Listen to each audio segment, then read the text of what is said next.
Hello friends, welcome to maths foundation. आज हम start कर रहे हैं चैप्टर 3 का। ओके, ये एक एग्ज़ाम स्पेशल सीरीज़ मैंने स्टार्ट की है। सो चैप्टर 3 स्टार्ट करते हैं। उसका मैं सबसे पहले इंट्रोडक्शन समझाती हूँ। इसमें इंट्रोडक्शन ही मेन चीज़ है, क्योंकि इंट्रोडक्शन इसमें इतना इंपॉर्टेंट पार्ट है कि आप इंट्रोडक्शन के बेस पे ही आप सभी क्वेश्चन इसमें सॉल्व कर सकते हैं। Okay, so let's start with the introduction. यहाँ पे मैंने एक स्केल लिया है। तो सबसे पहले ये चैप्टर का नाम है निर्देशांक ज्यामिति। इसमें ग्राफ बनाते हैं। ओके, यहाँ पे मैं एक्स अक्ष ड्रॉ कर रही हूँ, जैसा कि आपको दिख रहा होगा। ये एक्स अक्ष है जो इस तरह से क्षैतिज अवस्था में होता है, उसे हम एक्स अक्ष बोलते हैं। और जो ऊर्ध्वाधर अवस्था में होता है उसे हम वाई अक्ष बोलते हैं। एक्स एक्सिस और वाई एक्सिस हम उसको इंग्लिश में बोलते हैं। यहाँ पे मैंने एक्स अक्ष और वाई अक्ष ड्रॉ कर दिए हैं। यहाँ पे मैं एरो लगाती हूँ। एरो का मतलब यह है कि मैं इनको आगे कितना भी दूर तक एक्सटेंड कर सकती हूँ। बीच में जो पॉइंट होता है यह है पॉजिटिव एक्स अक्ष और यह है नेगेटिव एक्स अक्ष। ठीक है, मतलब एक्स अक्ष के दो हिस्से होते हैं। इधर सीधे हाथ की तरफ होता है प्लस वाली संख्या है, इसलिए इसको प्लस का एक्स अक्ष बोला जाता है। इधर की तरफ माइनस वाली या फिर नेगेटिव नंबर्स होते हैं, इसको हम माइनस का एक्स अक्ष बोलते हैं। ओके, ऐसी तरह से ऊपर की तरफ होता है प्लस का वाई अक्ष और नीचे की तरफ होता है माइनस का वाई अक्ष। बीच में होता है ओ पॉइंट। इस ओ पॉइंट को हम बोलते हैं मूल बिंदु। क्या बोलते हैं? मूल बिंदु। अब इसमें एक वर्ड आता है निर्देशांक। वर्ड है इसमें निर्देशांक। निर्देशांक क्या चीज़ होती है? निर्देशांक को हम इंग्लिश में कोऑर्डिनेट्स बोलते हैं और इनको हमें ब्रैकेट में लिखना होता है। सबसे पहले जो निर्देशांक लिखा होता है वो होता है एक्स अक्ष वाला निर्देशांक, और दूसरी तरफ जो लिखा होता है वो होता है वाई अक्ष वाला निर्देशांक। इसी तरह से जो मूल बिंदु होता है उसके निर्देशांक एक्स अक्ष पे भी वो 0 होता है और वाई अक्ष पे भी वो 0 होता है। इसलिए मूल बिंदु के निर्देशांक 0 और 0 होते हैं। कभी आपसे पूछा जाए कि एक्स अक्ष पे एक्स अक्ष को हम क्या बोलते हैं, तो जो ऊर्ध्वाधर रेखा होती है हम उसको एक्स अक्ष बोलते हैं, क्षैतिज रेखा, और जो ऊर्ध्वाधर होती है उसको हम वाई अक्ष बोलते हैं। ठीक है, यहाँ पे स्टार्ट करते हैं। 1 2 3 4 5 6 7 1 2 3 4 5 6 7। ये ग्राफ पे अगर आप लोग प्लॉट करेंगे तो वो ज़्यादा अच्छे से प्लॉट होगा।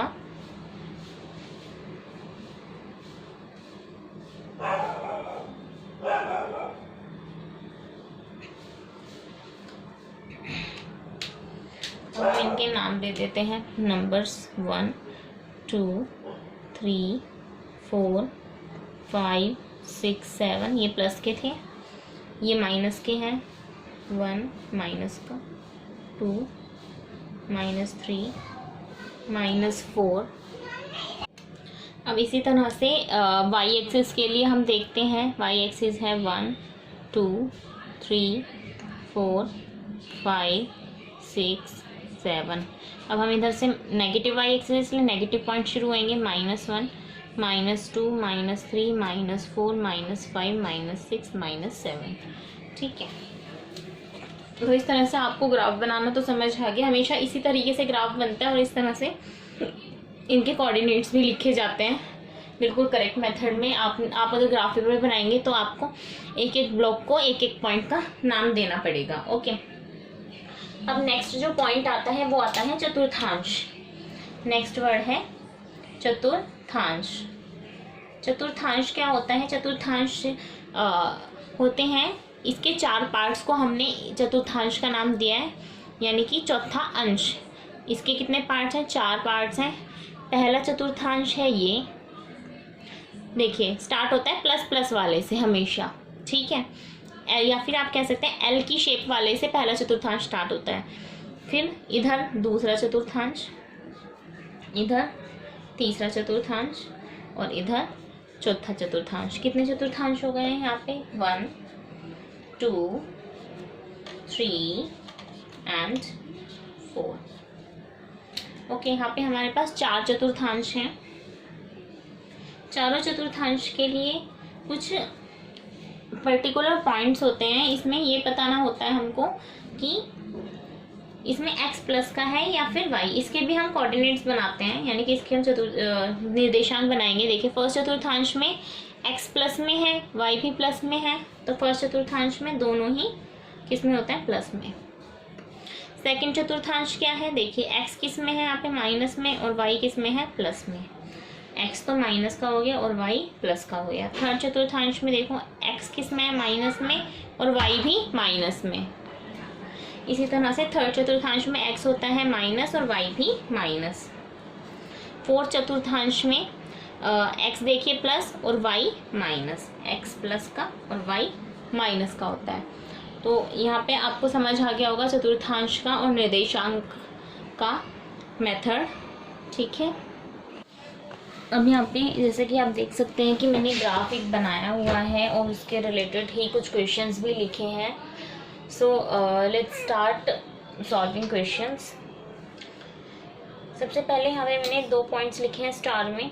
यहाँ पे x कोऑर्डिनेट को भुज भी बोलते हैं और y को कोटि भी बोलते हैं, ठीक है। आगे क्वेश्चंस में आएगा तो आप समझ जाओगे कि इसका क्या मीनिंग है एग्जैक्टली, ठीक है। b के निर्देशांक, तो अब यहाँ पे इस ग्राफ में b दिख रहा है, ये रहा b।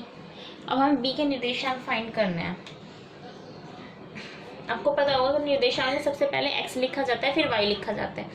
अब b पॉइंट को सबसे पहले x तक पहुंचाते हैं, कौन सा नंबर है, माइनस का 5, और फिर b पॉइंट से y पे जाते हैं, कौन सा नंबर है, 2। तो b के निर्देशांक ये हो गए। इसी तरह से c के निर्देशांक,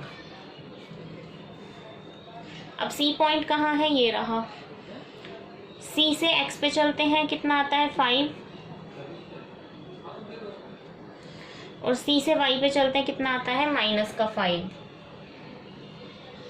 ठीक है। अब बोला है क्वेश्चन में निर्देशांक -3, -5 द्वारा पहचाना गया बिंदु। -3 ये रहा, -3 x वाला, और y से क्या देखना है, -5, ये y से -5। अब -3 और -5 आके किस पॉइंट पे मिलते हैं, e पॉइंट पर। तो इसमें कौन सा बिंदु पहचाना गया है, आंसर में e बिंदु, -3 और -5 के कोऑर्डिनेट्स, ठीक है। निर्देशांक 2 और -4 द्वारा पहचाना गया बिंदु, तो x अक्ष पे हमें 2 ढूंढना है, ये रहा 2, और y अक्ष पे हमें -4 ढूंढना है, ये रहा -4। तो -4 और 2 कौन से बिंदु पर मिलते हैं, g पॉइंट पर, ठीक है। इसी तरह से d का भुज यानी कि d पॉइंट से हमें x अक्ष पे जाना है सिर्फ, तो d पॉइंट के हिसाब से x अक्ष क्या है, 6, तो d का भुज हो जाएगा 6। बिंदु h की कोटि, अब यहाँ पे बिंदु h दिख रहा है, उसमें कोटि ढूंढनी है, कोटि मीन्स y, तो इससे हमें y अक्ष पे चलना है, तो कितना आएगा आंसर, -3। बिंदु L के निर्देशांक, बिंदु L कहाँ है, ये रहा बिंदु L। बिंदु L आपको दिख रहा है y अक्ष पर, जब बिंदु L y अक्ष पर है इसके हिसाब से x हो जाएगा 0, और y अक्ष पे कौन से पॉइंट पे है, 5 पे, तो ये हो जाएगा 0 और 5। बिंदु M के निर्देशांक, अब बिंदु M दिख रहा है x अक्ष पर, तो इस x अक्ष पे कौन से नंबर पे, -3 पे, तो x तो इसका हो जाएगा -3, क्योंकि y अक्ष पे नहीं है कहीं पर भी, तो y इसके लिए क्या हो जाएगा, 0। तो जैसा कि आप देख सकते हैं हमने इससे रिलेटेड सारे क्वेश्चन सॉल्व कर लिए हैं। इसी टाइप के क्वेश्चंस आपको एग्जाम में भी मिल सकते हैं। यहाँ पे आप लोग इस क्वेश्चन की ही इसी में ही आप कुछ भी पॉइंट्स बना करके उनकी प्रैक्टिस भी कर सकते हैं। सो मैं यहाँ पे अपनी वीडियो को ख़त्म करती हूँ। चैप्टर 3 से रिलेटेड ये वीडियो थी। आई होप आपको सभी को समझ आया होगा, आपके एग्जाम में जो आपका री एग्ज़ाम होने वाला है उसमें आपकी हेल्प करेगा। Thank you so much for watching my video.